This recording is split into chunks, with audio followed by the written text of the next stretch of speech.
Siger du sådan en rød hotdog-maskine her? Hvad tænker du om den? Det er årets gavehit. Det er sgu ikke en maskine. Må jeg se, hvad det er for noget?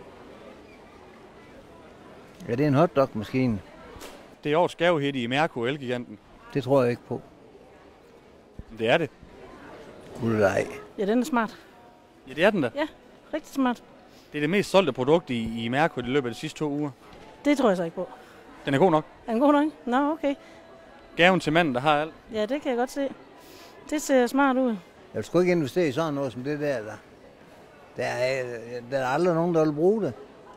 Det er det åbenbart. Der er 8.000, der lige har købt sådan en maskine her til julegave. Det tror jeg ikke på. Det får du mig ikke til at have på.